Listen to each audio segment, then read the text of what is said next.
Assalamualaikum warahmatullahi wabarakatuh. Terima kasih kepada rekan-rekan CGP yang masih dalam proses pendidikan.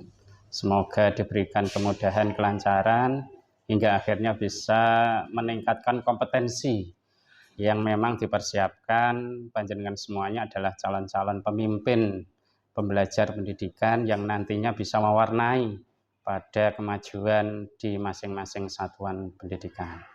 Terkait dengan apa yang telah dikonfirmasi, saya sampaikan beberapa hal, bahwasanya dalam rentang waktu layanan pembelajaran ataupun layanan penyelenggaraan pendidikan di sebuah satuan pendidikan tidaklah berjalan dengan sendirinya, namun banyak hambatan-hambatan atau hal-hal yang sekiranya bisa menghalangi proses layanan penyelenggaraan pendidikan itu.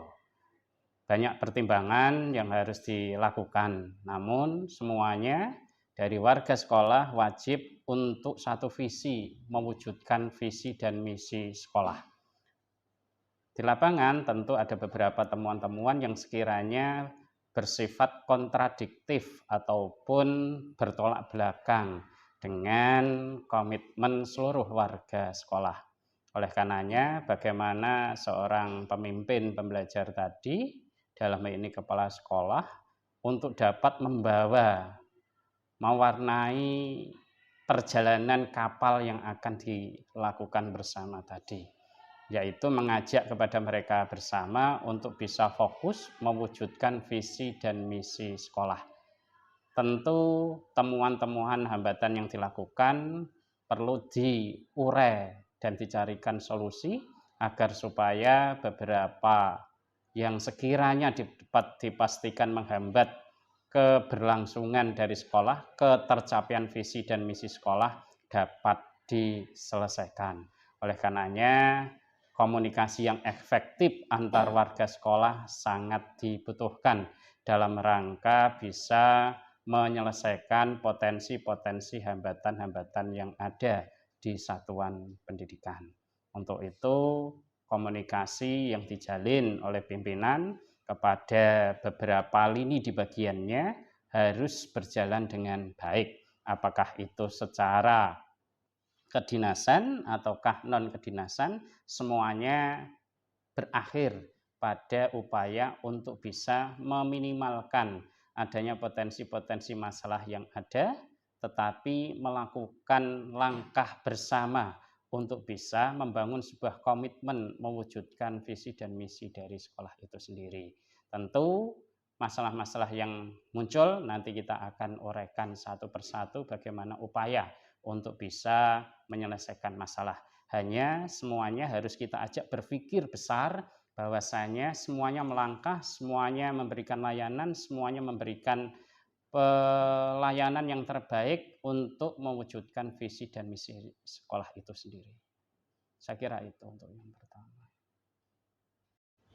Dilema etika itu bisa jadi sebuah kejadian yang ada di lingkungan sekolah atau bahkan di lingkungan masyarakat sekalipun, atau bahkan di lingkungan keluarga sekalipun, yaitu sebuah situasi di mana butuh pemahaman adanya temuan kondisi antara yang benar dengan yang benar. Tetapi pada sisi yang lain, kalaupun itu adalah bujukan moral, tentu membutuhkan pertimbangan, di mana ada sesuatu yang benar menurut satu sisi, tetapi sisi yang lain itu dipersepsikan salah. Nah, oleh karenanya antara dilema etika dengan bujukan moral itu berbeda. Pada kondisi yang dilema etika, ini membutuhkan sebuah pemahaman yang lebih dalam, karena perimbangan antara satu permasalahan yang memberikan dampak besar kepada kemajuan sekolah harus dikaji secara utuh dan komprehensif. Ada beberapa pertimbangan dalam rangka itu semuanya. Yang pertama adalah mencoba melakukan kajian yang lebih mendalam. Kajian yang mendalam itu artinya manakala kita menemukan sesuatu dan mempertimbangkan mana yang benar di antara dua itu, maka kita bisa mencari referensi literatur ataupun ketentuan-ketentuan yang kita jadikan acuan, dan sumbernya adalah dari kebijakan-kebijakan pemerintah. Kita pastikan kita paham betul bagaimana koridornya, bagaimana realisasinya, bagaimana untuk merealisasikan dan menerapkannya, dan ini menjadi pijakan yang utama. Yang kedua, manakala itu muncul hal-hal yang semacam itu, maka kita juga perlu kaji secara komprehensif, tidak mendapatkan dari satu sumber saja, tetapi juga sumber-sumber yang lainnya.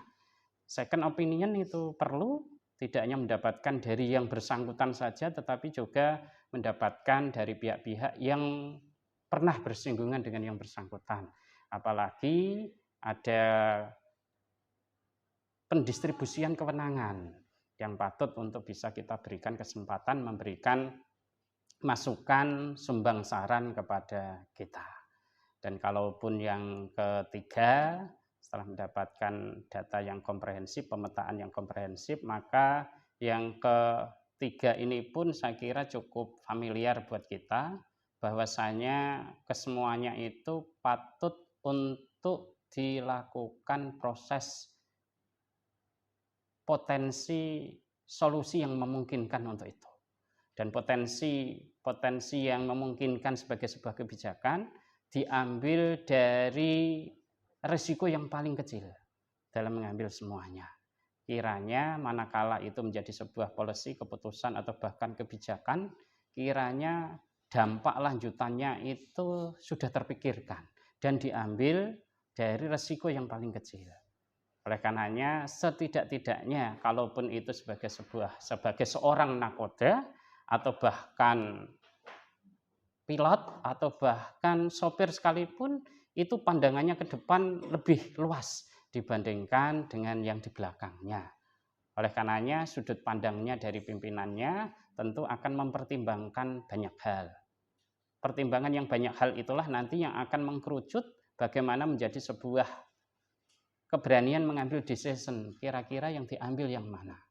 Nah, mengambil yang mana, saya sampaikan tadi, ambillah resiko yang paling kecil sehingga tidak bertambah kelanjutan yang kemana-mana, tetapi dampak lanjutan yang sudah dapat dipertimbangkan. Nanti kira-kira seperti apa ya? Nah, kita sudah prediktif terkait dengan itu.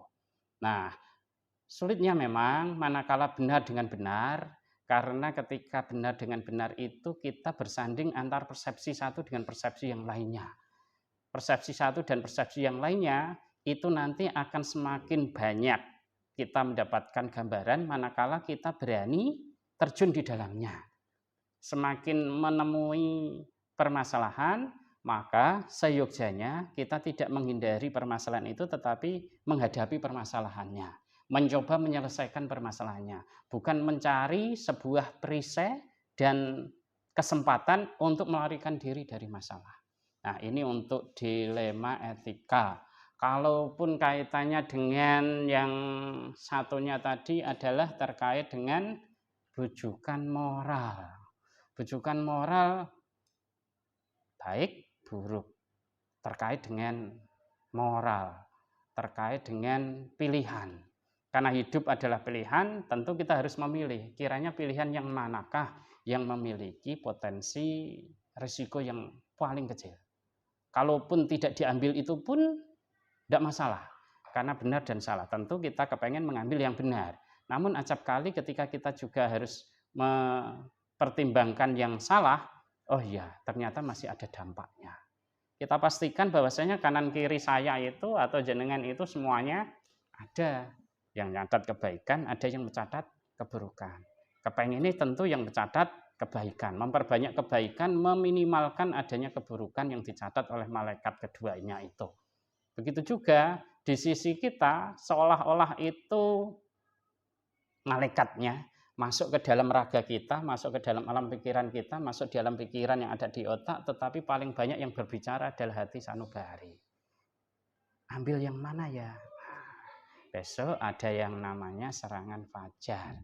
Ana duwe iki diterima apa ora terima, ora terima, ora. Nyuruh kancing terima, ora terima, ora terima, ora. Udah, ambil saja yang diterima. Iya, karena kebetulan yang dipilihnya jawabannya adalah diterima. Tetapi ketika ditolak, iya tolak, iya tolak. Oh iya, ternyata harus ditolak. Maka jawabannya ditolak. Tetapi apakah kita harus mengacu semacam itu terus? Enggak. Kita harus mengacu pada sebuah pilihan. Dan pilihan ini dasarnya adalah satu logika, yang kedua adalah kata hati. Siapapun yang dilahirkan tentu mempunyai pilihan bahwasanya akan diperintah untuk melaksanakan kebaikan. Maka turuti apa mau kata hati, sementara rasional akan melengkapinya. Karena itu nanti yang akan mengarahkan kita semuanya pada sebuah pilihan yang terbaik di antara dua pilihan, apakah itu yang baik ataukah yang buruk. Kita memang diperintahkan untuk bisa melakukan yang terbaik. Saat di kasus misalnya di layanan publik di TU misalnya, komitmen kita bersama adalah bagaimana memberikan layanan yang terbaik kepada para pelanggan kita. Pelanggan kita itu siapa? Pelanggan kita adalah para siswa semuanya, peserta didik. Pelanggan kita adalah masyarakat. Pelanggan kita adalah mitra kerja kita semua yang ada di luar sana. Kita berkomitmen kalau bisa dipercepat, kenapa diperlambat? Kalau bisa dipermudah, kenapa dipersulit? Bisa saja kita mempersulit karena kita tidak dapat apa-apa kok. Dari dulu sampai sekarang dia ke sini terus kok minta tolong terus dan sebagainya. Ya, ternyata di balik itu semuanya merupakan ajang sarana untuk kita berbuat kebajikan. Kita membantu satu anak yang memang dalam kondisi, mohon maaf, ABK berkebutuhan khusus. Orang lain tidak memperhatikannya. Kita tersentuh untuk memperhatikan. Bukan karena kita itu cari perhatian dan sebagainya, tetapi ada kata hati yang bicara, saya harus memberikan layanan yang lebih. Meskipun itu sudah barang tentu, satu, dikatakan sosok yang cari perhatian. Yang kedua, menambah beban pikiran. Yang ketiga, bisa saja secara materi akan terus ke sana. Tetapi panggilan hati kita memerintahkan kita berbuat untuk itu. Kita kepengen memberikan layanan yang terbaik untuk itu. Maka kita tinggalkan pemikiran-pemikiran yang negatif untuk pilih yang ke sana. Meskipun ada konsekuensi-konsekuensi yang ditanggung. Oh, banyak orang yang sekiranya itu tidak suka kepada kita. Ada kiranya persepsi miring terkait dengan perilaku kita dan sebagainya. Tetapi kata hati kita tetap berkomitmen untuk itu, ya sudah, lakukanlah. Oleh karenanya, kaitannya dengan rujukan moral dikembalikan kepada kejernihan berpikir, apa yang disampaikan oleh hati nurani kita, dan tentu logika berpikir kita semuanya. Mana yang akan dipilih? Tentu yang dipilih lebih cenderung kepada yang benar. Yang salah terus gimana? Kalaupun kita itu dapat berperan untuk bisa menjadi sebuah keteladanan, maka kita mencoba setidak-tidaknya hanya baik untuk diri kita sendiri, Tetapi manakala itu memungkinkan, karena kita itu pastilah disorot, maka kita bisa mengajak yang lain untuk melakukan hal yang sama. Tetapi manakala itu tidak mampu, tidak bisa kita lakukan, maka minimal untuk diri kita sendiri. Pertanyaan yang sangat mendasar adalah, apa yang dicari? Yang dicari hanya satu, yaitu kepuasan batin. Dan kepuasan batin itu nilainya tidak ada yang menyamai, tidak ada yang menjual. Jenengan puas memberikan layanan, dan layanan itu menghantarkan putra-putri didik panjenengan itu ke jenjang yang lebih tinggi. Bahkan suatu saat bisa jawil panjenengan pada suatu kondisi di mana hanya sekedar jalan-jalan saja, tetapi mereka karena sudah terlayani teringat, dan suatu saat menyampaikan, terima kasih Bu. Bangganya bukan main, puasnya bukan main. Nilai kepuasan inilah yang tidak ternilai harganya, dan itulah yang harus kita lakukan. Satu hal, kita akan bahagia manakala kita sudah memberikan kebermanfaatan untuk lingkungan kita. Demikian. Dimanapun juga tidak pernah lekang oleh masalah, termasuk di satuan pendidikan. Oleh karenanya kita senantiasa welcome munculnya masalah itu menjadi sebuah bahan ataupun wahana dan sarana untuk meningkatkan bagaimana kita bisa memberikan layanan yang lebih baik lagi kepada pelanggan kita semuanya. Tentu karena sebagai pimpinan mampu melakukan sebuah analisa predictable terkait dengan potensi-potensi yang memungkinkan akan muncul dari masalah-masalah yang ada akibat dari sebuah implementasi sebuah kebijakan yang ada misalnya.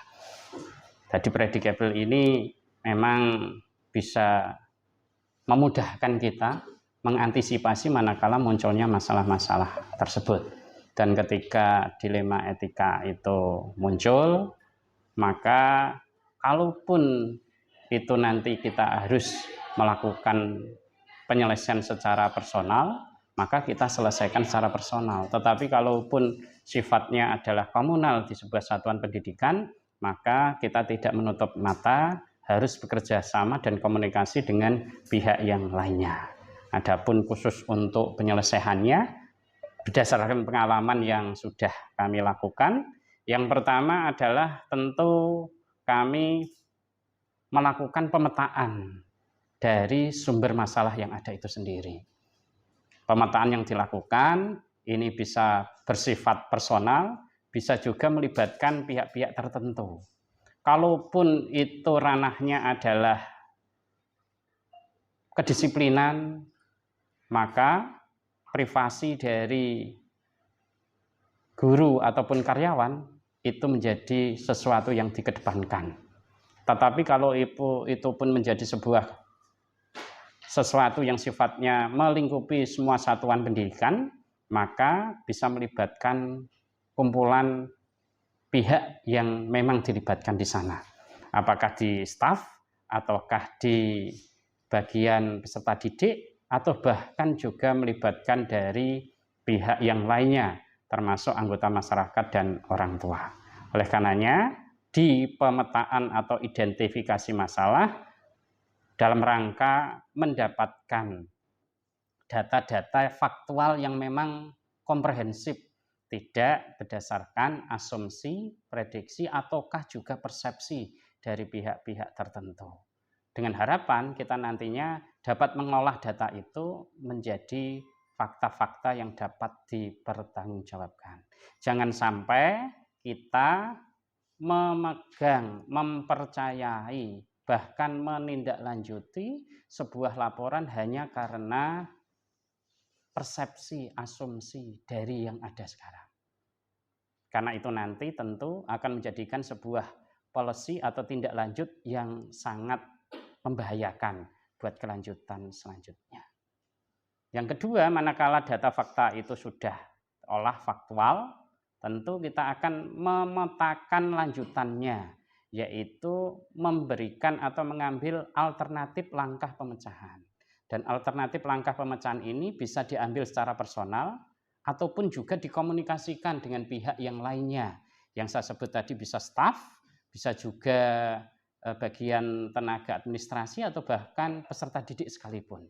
Nah, ini dalam rangka kita memang betul-betul menjadikan apa yang kita ambil sebagai sebuah keputusan nanti memang betul-betul sesuai dengan persoalan yang ada. Yang ketiga, manakala kita sudah memberikan alternatif-alternatif, tentu alternatif yang dipilih adalah alternatif yang meminimalkan adanya potensi-potensi lanjutan, ambil risiko yang paling kecil, sekaligus juga sudah komprehensif mempertimbangkan berbagai macam pihak. Manakala kita kurang meyakini apakah solusi ini yang terbaik, kita bisa jadi atau berkesempatan memberikan sebuah test case, melempar dulu kira-kira responnya seperti apa ya. Nah, respon ini bukan menjadikan sebuah solusi yang terbaik, tetapi menjadi sebuah batu loncatan untuk mendapatkan respon awal, sehingga alternatif yang berikutnya yang akan diberikan. Dengan demikian, maka kepada kita harus menyiapkan beberapa alternatif solusi. Yang keempat, kita punya waktu untuk melihat dampak dari solusi yang kita lepaskan, yang kita lempar itu. Kiranya kita butuh berapa ya? Oke lah, kalaupun kaitannya dengan kedisiplinan, ini saya butuh kurang lebih mungkin cukup 2 minggu lah untuk melihat apakah ada respon yang menuju kepada kebaikan untuk perubahan kebaikan atau malah sebaliknya. Nah, ini ada jatah waktu retensi yang cukup untuk bisa menjadikan sebuah evaluasi pada tahap yang kelima. Jadi memang pada tahap yang kelima ini adalah evaluasi dari solusi yang kita berikan kepada beberapa personil yang sekiranya bermasalah tadi. Nah, itu kaitannya dengan etika, dilema etika. Dan khusus untuk ini memang beberapa pengalaman yang terjadi lebih mengkerucut manakala kita mendapatkan landasan pijakan, ketentuan, aturan yang berlaku itu kontradiktif. Nah, supaya kita tidak mendapatkan hal yang semacam itu, maka kita mencoba cari. Artinya diktum mana yang sekiranya sampai saat ini itu yang dipakai. Jangan sampai kita bersekukuh pakainya ini, tetapi nyatanya sudah ada ketentuan baru yang sekiranya itu dijadikan ketentuan-ketentuan yang sekiranya saat ini berlaku. Jadi itu strategi dan langkah-langkahnya bagaimana mensikapi munculnya dilema etika yang ada di satuan pendidikan hingga kelanjutannya untuk bentuk evaluasinya. Dan manakala evaluasi ini sudah berakhir, maka kita perlu penegasan kepada khalayak ramai. Hal yang semacam ini loh tindak lanjutnya. Agar supaya kalaupun itu ada potensi terjadi permasalahan yang sama, maka pada kesempatan yang lain tidak muncul. Tetapi itu manakala menjadi sebuah hal yang baik, maka bisa menjadi praktek baik buat yang lainnya. Nah, itu untuk strategi ataupun langkah-langkah prosedur yang sekiranya biasa kami lakukan dalam rangka menginisiasi tindak lanjut munculnya dilema etika di satuan pendidikan. Ya, setidaknya ada 3 pertimbangan manakala kita harus mengambil sebuah keputusan terkait dengan dilema etika. Dan 3 hal yang utama ini bisa jadi pengingat buat kita agar supaya kita memang betul-betul fokus untuk bisa menyelesaikan permasalahan yang ada. Kita tadi sepakat bahwasanya masalah yang muncul itu tidak untuk dihindari tetapi untuk diselesaikan. Kita bisa menyelesaikan masalah, maka untuk selanjutnya kita akan mendapatkan masalah yang baru. Kalaupun muncul pertanyaan, kok muncul masalah terus? Nah, kalaupun yang kepengen hidup, maka muncul masalah. Kalaupun tidak pengen hidup, maka tidak akan ditemukan masalah. Tinggal pilihannya itu. Kalau kepengen hidup terus ya pasti munculnya masalah-masalah dan masalah. Dan ketika masalah itu muncul, kita coba urai untuk diselesaikan. 3 pertimbangan yang menjadikan kita mengambil keputusan atau mengambil sebuah kebijakan. Yang pertama, kiranya pemahamannya adalah bagaimana hal yang terjadi itu bisa terjadi pada diri kita. Kalaupun kita mengambil kayak begini, seolah-olah keputusan itu sudah mempertimbangkan yang bersangkutan. Kalaupun anak ini diputuskan untuk tidak naik karena kesibukan dia mencari nafkah, membantu orang tua misalnya, maka kita mencoba memahami suasana kebatinan dari anak itu. Kira-kira anak itu kepengennya seperti apa ya? Sama saja, kalaupun ada guru yang harus diberikan sebuah punishment misalnya, hukuman dan sebagainya, kiranya apa kata hatinya ya? Apa keinginannya dia ya? Apa harapannya dia? Kita mencoba untuk bisa memahami meskipun dia tidak mengatakan kepada kita. Kita mencoba menangkap sinyal-sinyalnya. Artinya manakala kita sudah mengambil sebuah keputusan, setidak-tidaknya sudah seukuran dengan harapan dan keinginannya dia. Meskipun itu sesuatu hal yang sulit, tetapi setidaknya kita sudah memahami bagaimana kondisi yang bersangkutan. Itu yang pertama. Yang kedua, sekali lagi yang menjadi pertimbangannya adalah apa saja diktum ataupun ketentuan-ketentuan yang sekiranya menjadi rujukan dan pijakan kita dalam mengambil masalah itu. Dan eranya sekarang, setiap hari, setiap minggu, setiap bulan, bahkan setiap tahun, ketentuan itu seolah-olah diganti atau bahkan diyungto begitu mudah. Diperbarui untuk bisa memenuhi harapan semuanya. Kita tidak boleh jengah terkait dengan itu. Loh, kok wis ganti? Loh, ini belum saatnya kok sudah. Loh, ini saya baru saja paham kok sudah diganti lagi dan sebagainya. Oleh karenanya kaitannya dengan itu, maka kita harus bisa responsif terkait dengan perubahan-perubahan tata peraturan pemerintahan yang ada.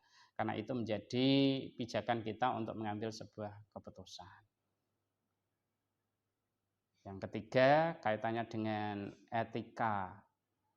Etika dengan moral tentu berbeda. Karena moral itu mungkin ya kaitannya dengan baik buruknya. Tetapi kalau etika itu sudah menjadi sebuah perilaku tindakan. Nah, hanya saja ketika sudah mau mengambil sebuah keputusan, kira-kira hal yang semacam itu umumnya seperti apa ya? Khalayak ramai menginginkan seperti apa ya?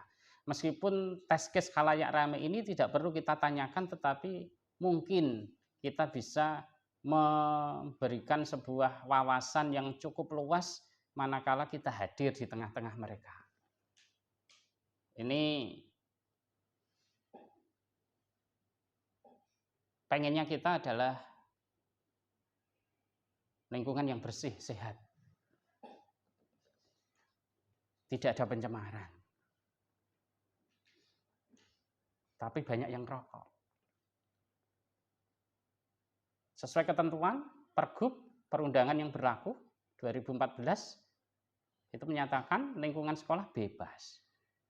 Kalau kita itu ngugemi Pergub itu apa adanya, maka semua yang merokok atau adanya asap rokok di lingkungan sekolah harus dienyahkan. Siapapun adanya. Iki, aku punya diktumnya ini. Tetapi di khalayak ramai yang ada di situ ternyata belum bisa ditegakkan. Kalaupun itu ditegakkan, maka kita tidak hanya nguyai segoro, malah kita menjadi tambah asin terlibat di dalamnya. Mengapa? Karena hal yang semacam itu di khalayak ramai yang ada membutuhkan waktu untuk bisa memahamkannya. Nah, langkah selanjutnya seperti apa? Kita cari win-win solution-nya. Nah, win-win solution itu tidak berdasarkan kata hati, tetapi berdasarkan hasil komunikasi kedua belah pihak.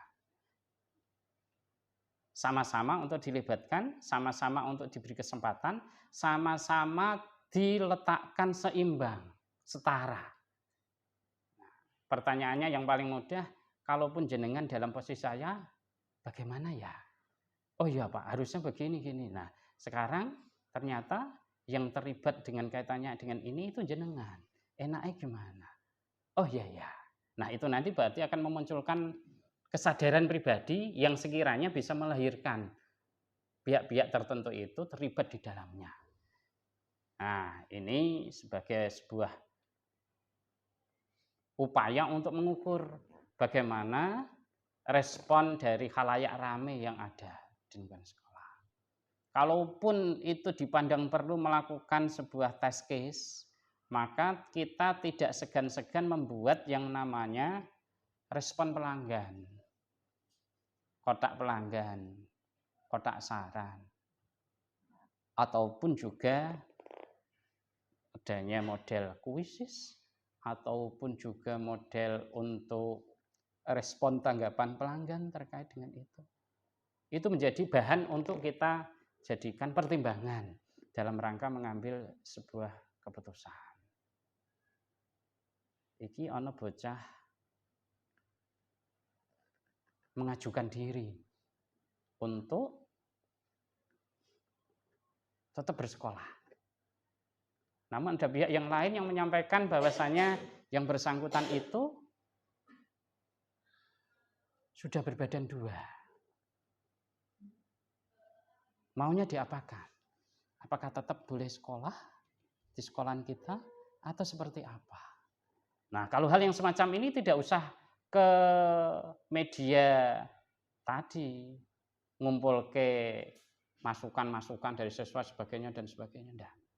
Tetapi dari pihak-pihak yang sekiranya kredibel mewakili dari unsur-unsur yang ada di sekolah untuk bisa diajak rembuk gimana baiknya. Satu sisi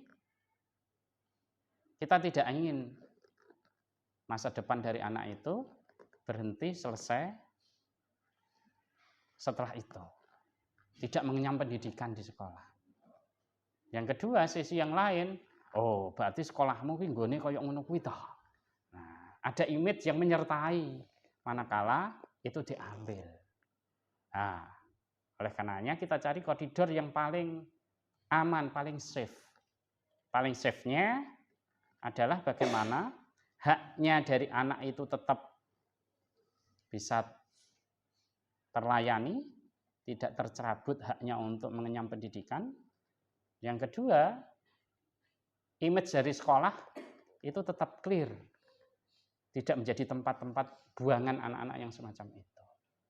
Nah, solusinya kita kaji bagaimana nodin, bagaimana perintah dari pemerintah daerah dalam ini Dinas Pendidikan.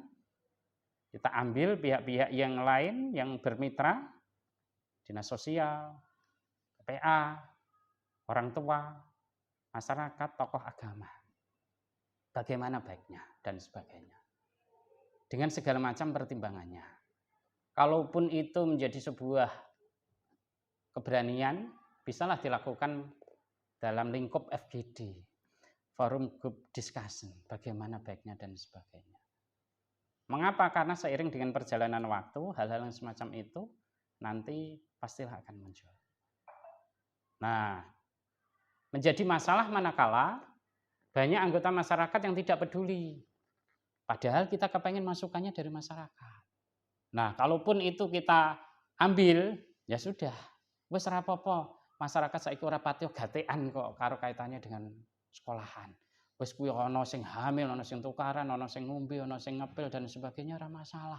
Apa iya toh? Nah, ternyata masih ada sedikit warga masyarakat yang memberikan nilai positif. Ya sing jenenge sekolah ya ora kaya ngono. Saelek-eleke tetap harus berikan pendidikan moral, pendidikan karakter untuk memberikan kesiapan mereka menghadapi masa depannya nanti. Nah, jadi khusus kaitannya dengan langkah-langkahnya atau hal-hal yang menjadikan pertimbangan dalam pengambilan keputusan, saya kira 3 itu tadi. Jadi yang utama tadi adalah bagaimana kita merunut dari aturan-aturan main, ketentuan-ketentuan yang ada, bagaimana kita mencoba merasakan seolah-olah kita yang merasakan persoalan itu. Kemudian yang ketiga, bagaimana pendapat khalayak ramai masyarakat umum atau warga sekolah manakala itu dilaksanakan atau ditindaklanjuti menjadi sebuah kebijakan. Terima kasih.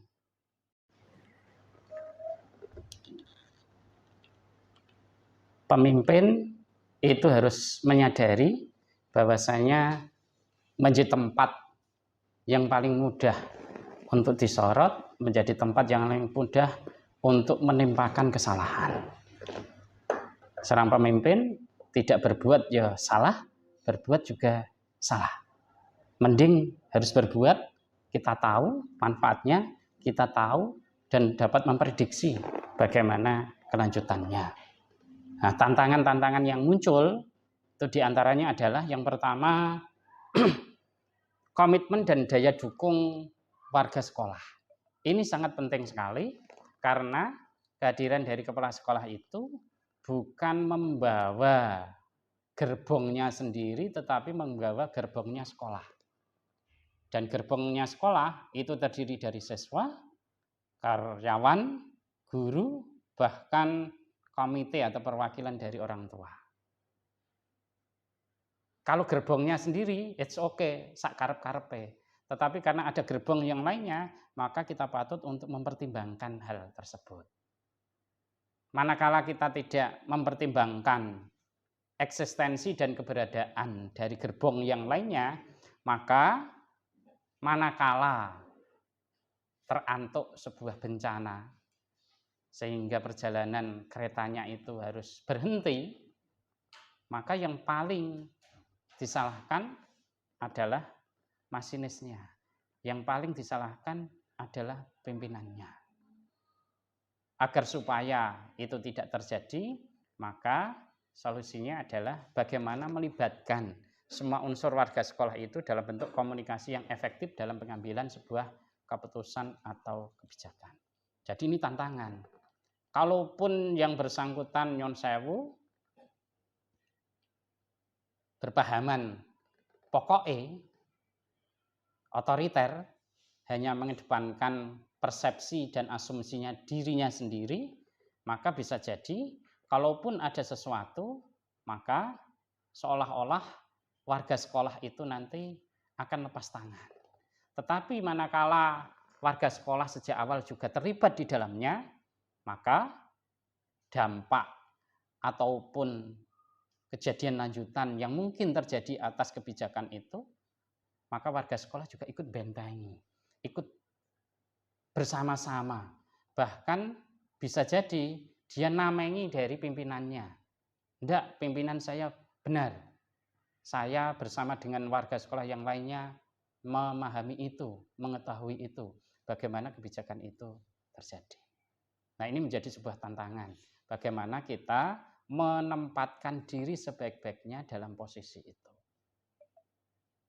Kepala sekolah itu bukan hanya karena sekedar duduk di kursi kayak begini, ini kursi singgasana, tidak ada semuanya yang bisa duduk, ini kursi empuk, tidak semuanya bisa duduk. Kepala sekolah itu jadi kepala sekolah manakala pegang stempel. Stempel, plek, oh ya, punya hak untuk nempel di situ. Itu kepala sekolah. Tetapi kalau embel-embel kepala sekolahnya itu dibawa kemana-mana, maka yang bersangkutan nanti akan menjadi gila, tidak nyaman, terkenal. Teko ngarep, kowe disubyo-subyo, Pak selamat datang dan sebagainya dan sebagainya. Nah, nanti kalau pas suguhan juga harus yang pertama menikmati, Pak ini Pak dan sebagainya dan sebagainya. Nanti ketika sholat tidak dipersilahkan jadi imam, loro ati dan sebagainya. Nah, itu menjadi polemik nantinya. Oleh karenanya, bagaimana menempatkan posisinya. Kepada panjenengan, saya berharap tidak sah menginginkan jadi kepala sekolah. Karena di kepala sekolah tidak ada apa-apanya. Tetapi kalau ditakdirkan menjadi kepala sekolah, lakonono. Nah, itu saja yang mudahnya. Kalau yang ditakdirkan itu berarti jenengan tidak minta, tetapi karena panjenengan itu dipandang layak, berkompeten untuk diamanai itu. Bukan karena menjadikan saya Pak, saya Pak, saya Pak, ora kanggo sekarang. Kalaupun yang itu dimunculkan, maka yang muncul adalah ambisi. Kalaupun sudah ada ambisi, presiden buruk di belakangnya. Apa tuh sebenarnya keinginannya dia? Nah, oleh karenanya di tantangan itulah panjenengan bisa memetakan. Tantangan yang lainnya adalah manakala kita itu asik di dunianya sendiri. Asik di dunianya sendiri. Asik di dunianya sendiri itu ya iki sekolahku ya sekolahanku. Ngapa ndak bermitra dengan yang lain? Ngapa ndak bekerja sama dengan desa? Ngapa kok mempertimbangkan dengan warga masyarakat? Nah, kalaupun kita asik dengan dunianya kita sendiri, suatu saat ada masalah, yang menolong, yang membantu itu adalah mitra-mitra kita. Kita kebanjiran, sing nulung sapa? Ya mereka-mereka. Kita kobongan, bakaran misalnya, yang nolong juga siapa? Sana. Kita ambil sisi-sisi positif dari kemitraan yang kita jalin untuk kemajuan satuan pendidikan yang ada. Nah, ini sifatnya adalah tantangan internal dan tantangan yang sifatnya eksternal dan upaya-upaya yang harus dilakukan. Demikian. Tentu bersifat insidental karena tidak setiap kala itu ada masalah dilema etika atau bujukan moral. Tetapi stand by-kan kita untuk setiap saat siap menghadapinya. Landasan yang ada ataupun sandaran yang kita punyai adalah sandaran bahwasanya kita melakukan semuanya itu dasarnya adalah ibadah.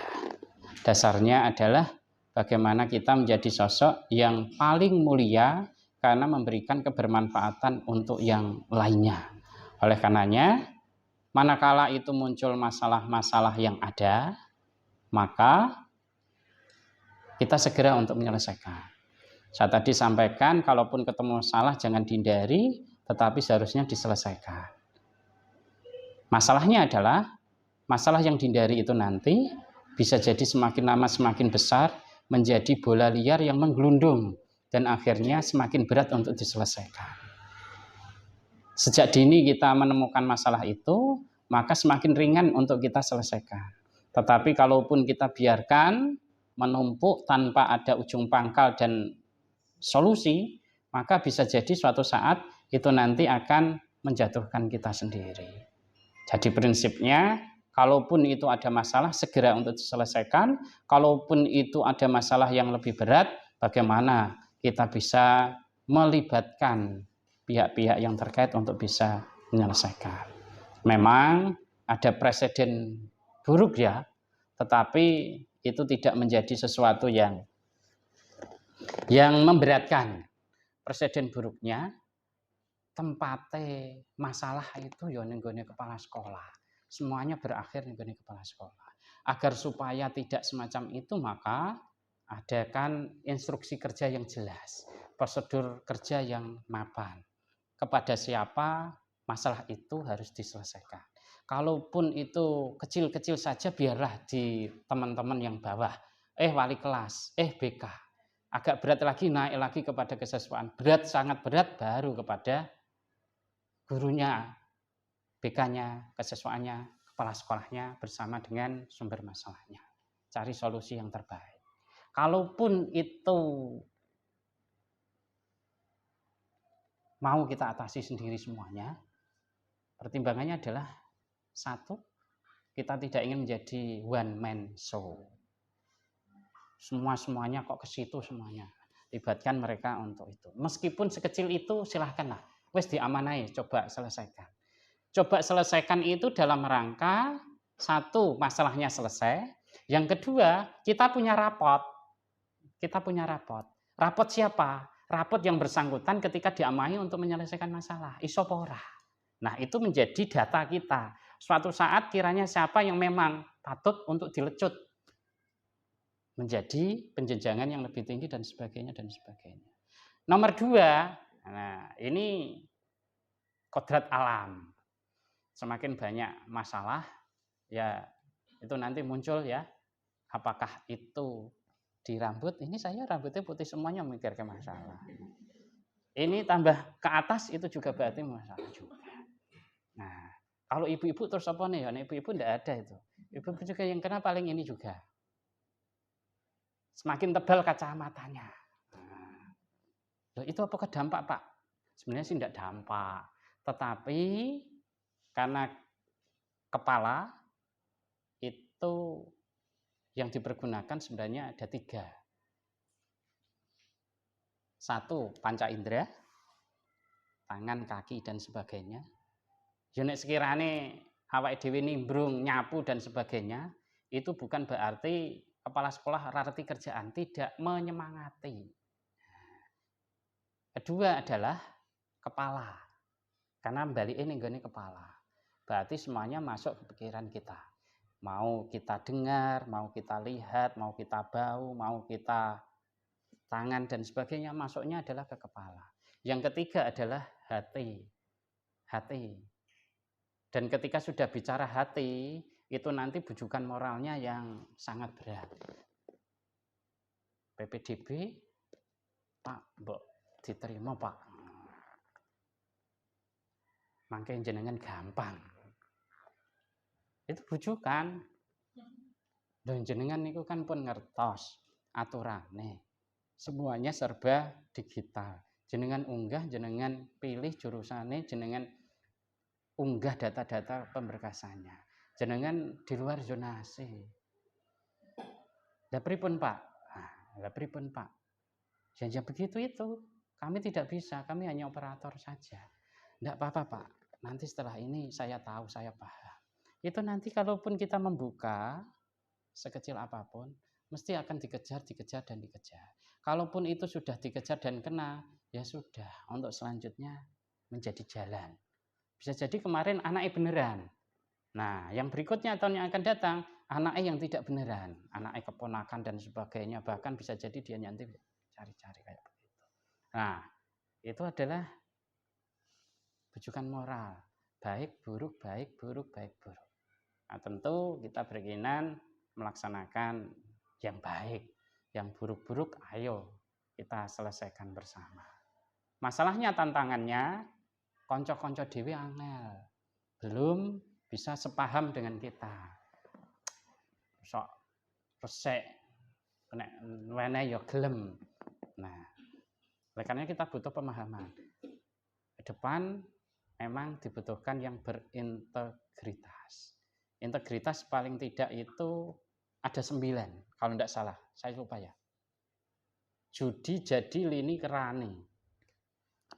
Judi itu berarti jujur adil, jujur adil. Jadi itu tanggung jawab, disiplin. Lini itu peduli dan berani. Kerani itu kerja keras, rane sederhana, rine mandiri. Judi, jadi, lini, kerani.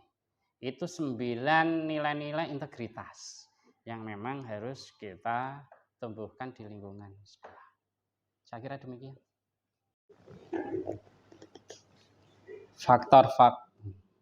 Faktor-faktor yang mempermudah atau membantu dalam pengambilan keputusan.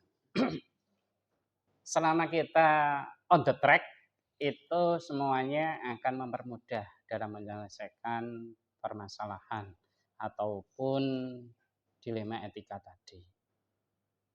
Karena kita itu menjadi sebuah komunitas, tidak bermain sendiri, tetapi menjadi sebuah mitra kerja yang saling support antara satu dan yang lainnya, tentu mereka akan saling memudahkan, saling support ini itu dan sebagainya.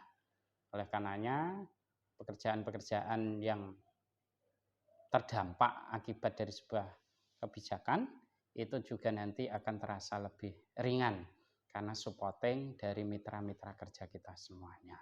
Sebaliknya, manakala mitra kerja kita itu hanya berbasis pada prosedural saja, sehingga ketika pelaksanaan seolah-olah kembalinya adalah kepada pimpinan. Pimpinan tidak ada harganya, manakala mitra-mitra kerja kita bekerja hanya karena diperintah.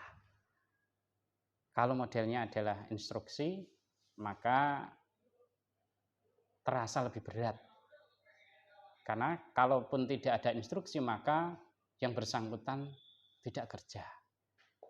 Manakala tidak ada pimpinannya, maka mereka tidak bisa melanjutkan pekerjaannya. Tidak ada orangnya kok. Tetapi kalaupun prinsipnya adalah kesetaraan untuk mewujudkan cita-cita luhur yang disusun bersama dalam bentuk visi dan misi sekolah tadi, maka semuanya akan mengarah hal yang sama. Ada atau tiada, tetap berkomitmen untuk bisa mewujudkan angan-angan dan harapan bersama yang diwujudkan di visi dan misi sekolah tadi. Nah, khusus untuk ini, maka saya menganggap perlu dibina suasana kebatinan yang ada. Nah, suasana kebatinan itulah yang akan menghantarkan kenyamanan kita berada di lingkungan kerja, di satuan pendidikan. Kalaupun itu surut, tidak muncul, maka yang ada adalah sebaliknya, rasa tidak kerasan, rasa menjengkelkan, rasa tidak nyaman, sehingga yang bersangkutan itu nanti serta-merta tidak betah di lingkungan sekolah. Sehingga yang bersangkutan pasti sebentar-sebentar izin, sebentar-sebentar keluar, dan sebagainya, dan sebagainya. Tetapi kalaupun berada di sini menjadi sebuah kenyamanan, menjadi sebuah rasa keluarga yang besar untuk saling support melaksanakan tugas-tugasnya, tentu kepada mereka semuanya akan mendapatkan kenyamanan itu dan akan merasa sejahtera batinnya itu ada. Sejahtera batinnya itu ya well-being, kenyamanan, tidak hanya oleh siswa tetapi juga oleh Bapak Ibu gurunya. Merasa terlayani, merasa terlindungi, merasa diperhatikan, merasa. Nah, momen-momen untuk menjaga itulah yang perlu dimunculkan. Kalau momennya adalah momen resmi, legal, formal saja, kiranya juga belum mencukupi untuk bisa menghantarkan dan mempermudah layanan yang akan kita berikan selama ini. Oleh karenanya, agar supaya itu muncul, maka jalinan komunikasi yang efektif sesama pimpinan, mitra kerja, tidak ada anak buah, yang ada adalah mitra kerja sesuai dengan tupoksinya masing-masing, sesuai dengan peranannya masing-masing. Kalaupun ada hal-hal yang sekiranya itu berbeda, harus kita pahami. Kalaupun kita ketika kecil ada di lingkungan kampung, punya si blorok neteske wolu, itu kan bloroknya anake wolu mesti tingkahnya macam-macam. Ana sing ngene, ana sing ngono, ana sing ora balik, ana sing digoleki dan sebagainya. Itu sesuatu yang wajar, sesuatu yang memang fakta di lapangan semacam itu. Tetapi bagaimana kita melakukan proses pembinaan, pendampingan sehingga semuanya masih berada dalam koridornya, di on the track-nya, dan itu yang kita harapkan. Demikian. Dilema etika pada dasarnya adalah pertarungan dalam pengambilan sebuah keputusan. Secara prinsip, apa kata hati? Iwan Fals bilang itu tidak boleh untuk mengelabuhi dari kata hati, melawan dari kata hati. Karena kata hati itu lebih bersih dibandingkan dengan yang lainnya. Dalam rangka itu, agar supaya kata hati bisa memberikan peranan, maka kita hidupkan hatinya. Hati yang seperti apa? Hati yang masih mau menerima masukan, masih mau menerima kebenaran, masih mau untuk senantiasa memberikan kepuasan buat yang lainnya. Insya Allah kata hatinya senantiasa tetap bersih untuk di sana. Yang kedua, bahwasanya selama masih ada kehidupan, tentu pilihan-pilihan dilema etika akan senantiasa menyertai. Oleh karenanya, khusus untuk dilema etika dan dengan segala macam wujudnya, bentuknya, maka kita senantiasa berani untuk mengambil sebuah keputusan. Pastikan banyak alternatif A, B, C, sehingga kita punya koridor yang ada dalam rangka memilih keputusan yang terbaik di antara pilihan-pilihan yang ada. Yang ketiga, jangan berhenti untuk berani menghadapi masalah. Berani menghadapi masalah. Dan masalah itu harus diselesaikan. Tentu dua koridor yang menjadi pijakan bagi saya pribadi, kalaupun dilema etika. Kepada siapa saya harus mempertimbangkan masukan. Yang pertama adalah orang tua. Aku kok koyok ngene kepiye? Bu, kok ada masalah ngene piye? Bukannya yang masalah itu ditimpakan, tetapi kita bisa ceritakan dengan bahasa yang lainnya. Dan kita tangkap untuk yang itu. Tentu nanti kita akan mendapatkan nasihat yang baik. Serapopo, engko ora kebuka dewe. Nah, itu saja sudah menjadi sebuah solusi. Oh iya, orang tua menyemangati untuk itu. Yang kedua, itu adalah suami atau istri. Nah, suami atau istri wajib tahu. Meskipun tidak semua yang tahu itu harus kita beritahu. Karena bisa jadi yang kita beritahu akan suka. Tetapi ada kalanya kita perlu memberitahu. Agar supaya beban yang ada itu bisa tersampaikan. Kalau tidak semacam itu, kita seolah-olah terjatuhkan, tertimpa tangga. Wis abot dipikir dewi dan sebagainya. Konek ngomong dewi dan sebagainya malah bahaya. Sebagainya. Yang terakhir bahwasanya kesempatan untuk kita di pimpinan sebisa mungkin bisa memberikan manfaat. Entah manfaat apapun adanya, yang pasti karena di pimpinan itu punya policy, punya kewenangan untuk mengambil sebuah kebijakan yang sekiranya itu nanti bisa menjadikan manfaat untuk itu. Kalaupun kita tidak mau pada saat kita mempunyai kewenangan itu tetapi dipergunakan untuk yang jelek, impasnya kepada kita, tetapi kalau baik dia akan melakukan selama-lamanya, maka insya Allah kita akan mendapatkan balasannya meskipun itu kita tidak minta. Jadi pelajaran-pelajaran yang bisa saya sampaikan semacam itu, insya Allah tetap harus itu bisa dilaksanakan. 3S lah.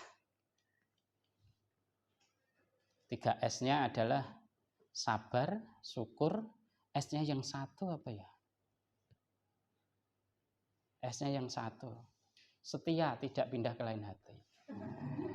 Saya kira demikian, terima kasih.